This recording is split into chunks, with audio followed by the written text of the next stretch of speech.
എല്ലാവർക്കും പുതിയൊരു വീഡിയോയിലേക്ക് സ്വാഗതം. ചില സമയങ്ങളിൽ നിങ്ങൾക്ക് തോന്നിയിട്ടുണ്ടോ ഇനി എനിക്കൊന്നിനും വയ്യ എന്ന്?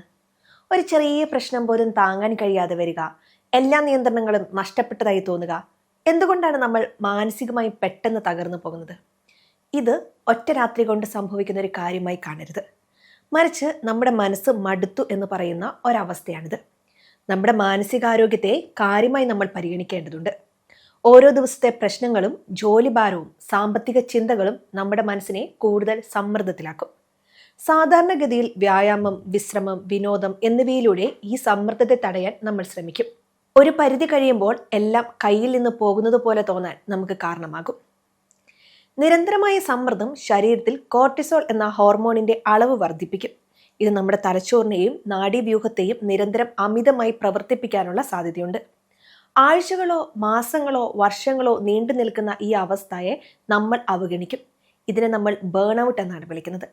ഈ സമയത്ത് നമ്മുടെ മനസ്സിനോ ശരീരത്തിനോ പൂർണ്ണമായും ചലിക്കാൻ സാധിക്കാത്ത അവസ്ഥയാണിത്. ചില തകർച്ചകൾക്ക് പിന്നിൽ നമ്മൾ ശ്രദ്ധിക്കാതെ പോയ പഴയ മുറിവുകൾ ഉണ്ടായിരിക്കും. കുട്ടിക്കാലത്തെ മോശം അനുഭവങ്ങൾ, പ്രിയപ്പെട്ടവരുടെ വേർപാട്, കടുത്ത അപമാനങ്ങൾ, ആഴത്തിലുള്ള ട്രോമ, ഇവയൊക്കെ നമ്മുടെ ഉപബോധ മനസ്സിലൊരു ഭാരം പോലെ നിലനിൽക്കും. ഈ പഴയ മുറിവുകൾ പൂർണ്ണമായി ഉണങ്ങാതെ വരുമ്പോൾ ഇപ്പോഴുണ്ടാകുന്ന ചെറിയ പ്രശ്നങ്ങൾ പോലും ആ പഴയ വേദനയെ വീണ്ടും മനസ്സിലേക്കൊരു ഓർമ്മയായി വരും. താങ്ങാനാവുന്നതിലും അധികമായി ഈ സമയം വേദന അനുഭവപ്പെടുമ്പോൾ നമ്മൾ പ്രതികരിക്കുന്നത് നിലവിലെ പ്രശ്നത്തോടല്ല, മറിച്ച് അടിഞ്ഞുകൂടിയ എല്ലാ വേദനകളോടുമാണ്. ഇതാണ് പലപ്പോഴും പെട്ടെന്നുള്ള വൈകാരിക പൊട്ടിത്തെറികൾക്ക് കാരണമാകുന്നത്. പ്രതിസന്ധികളെ തരണം ചെയ്യാനുള്ള നമ്മുടെ കഴിവിനെയാണ് മാനസിക പ്രതിരോധ ശേഷി അഥവാ റെസിലിയൻസ് എന്ന് പറയുന്നത്.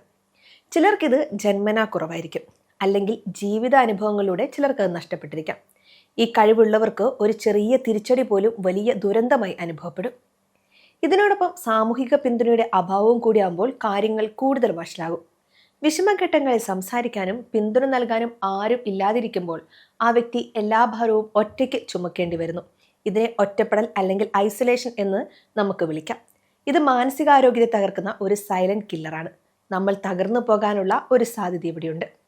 കൂടാതെ ഡിപ്രഷൻ, ആങ്സൈറ്റി, PTSD തുടങ്ങിയ ചില പ്രശ്നങ്ങൾ നിങ്ങളെ അലട്ടുന്നുണ്ടെങ്കിൽ മാനസികമായി തകർന്നു പോകാനുള്ള സാധ്യതയുണ്ട്.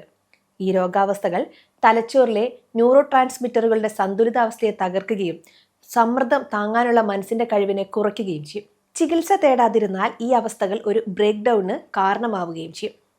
ഇത്തരം സാഹചര്യങ്ങൾ വരുമ്പോൾ തുറന്ന് സംസാരിക്കാൻ ഒരാളെ കണ്ടെത്തുക എന്നത് വളരെ പ്രധാനമാണ്. മനസ്സിന് ഇത് വളരെ അത്യാവശ്യവുമാണ്. ഇത്തരം സാഹചര്യങ്ങളിലൂടെ കടന്നു പോകുമ്പോൾ ചില കാര്യങ്ങൾ ശ്രദ്ധിക്കാൻ തയ്യാറാവണം. മതിയായ ഉറക്കം ഉറപ്പാക്കണം. നോ പറയാൻ പഠിക്കണം. അമിതമായ ജോലിഭാരം കുറയ്ക്കണം. കടുത്ത സമ്മർദ്ദം അനുഭവപ്പെട്ടാൽ ഒരു തെറാപ്പിസ്റ്റിൻ്റെയോ കൗൺസിലറുടെയോ സഹായം തേടാൻ മടിക്കരുത്. മാനസികാരോഗ്യം വളരെ പ്രധാനപ്പെട്ടതാണ്. അതിനെ കൈകാര്യം ചെയ്യുക എന്നതാണ് ഏറ്റവും പ്രധാനം.